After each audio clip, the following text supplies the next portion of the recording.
है कि बाज़ार से पान में खाने वाला तम्बाकू ले लें, जो पेट के कीड़ों के लिए इंतहाई मौसर है।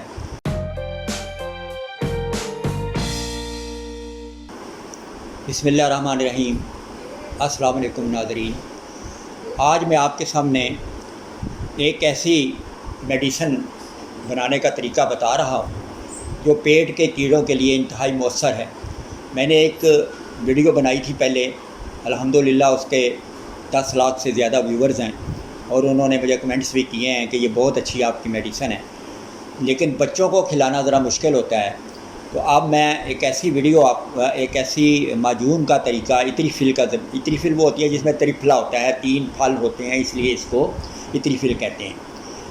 आंवला, हरड़ और भेड़ा, ये चीज़ें उसमें शामिल होती हैं। तो ये मैं उसका मीठा, यानी एक ऐसा मीठी इतरी फिल बनाने का तरीका बता रहा हूँ जो आप बच्चों को भी खिला सकते हैं, बड़े भी खा सकते हैं और उसका खाना, उसका इस्तेमाल करना आसान होता है।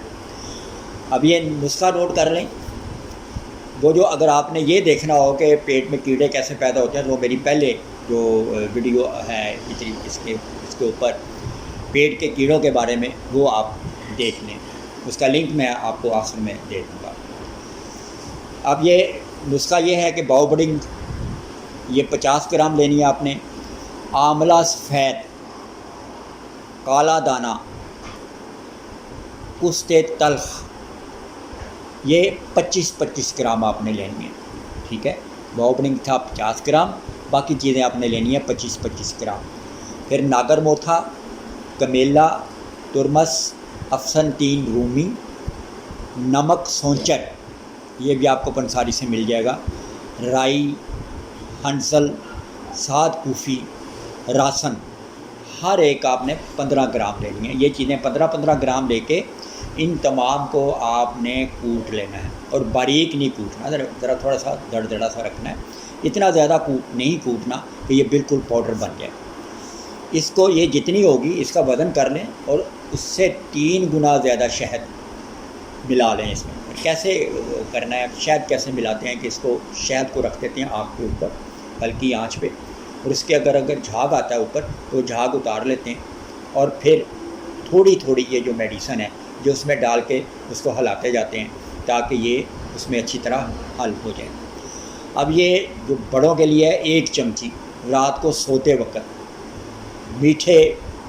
मीठा खिलाकर पहले तो नीम गर्म पानी के साथ ये खिलाएं। आने वाली जगह पर ख़ारिश होती है और बहुत तकलीफ़देह ख़ारिश होती है, उसके लिए ये है कि बाज़ार से पान में खाने वाला तम्बाकू ले लें और उसके सरसों के तेल में उसको डुबो कर रख दें और रुई की बत्ती बनाकर, रुई को लेकर उसके अंदर लुथेड़ कर उसकी बत्ती सी बनाकर वो अंदर रखते हैं रात को। इंशाअल्लाह ताला ख़ारिश नहीं होगी।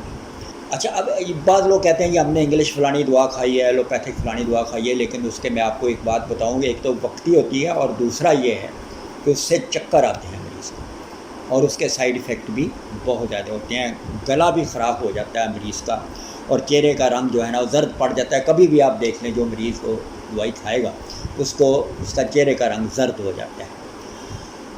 मैं ये कभी भी वो रिकमेंड नहीं करता। हाँ, इसके बजाय होम्योपैथिक एक मेडिसन है, उसके कतरे जो हैं वो बड़ा अच्छा काम करते हैं, लेकिन ये जो मैंने आपको इतरी फिल का नुस्खा बताया है, ये छोटे से बच्चे को भी आप खिला सकते हैं, बड़े को भी खिला सकते हैं, बूढ़ों को भी खिला सकते हैं, औरतें भी खा सकती हैं और इससे ये पेट जो है ना बिल्कुल साफ़ हो जाता है और कीड़े दोबारा अल्लाह के फजल करम से पैदा नहीं होते, लेकिन कुछ अर्सा इस्तेमाल करना ज़रूरी होता है। तो जनाब, ये थी मेरी आज की वीडियो, उम्मीद है आपको पसंद आई होगी। तो इसी तरह की अच्छी मालूमाती वीडियो देखने के लिए मेरा चैनल सब्सक्राइब करें और कमेंट में बताएं, ज़रूर अपनी राय का इजहार किया करें। खुदा हाफिज़।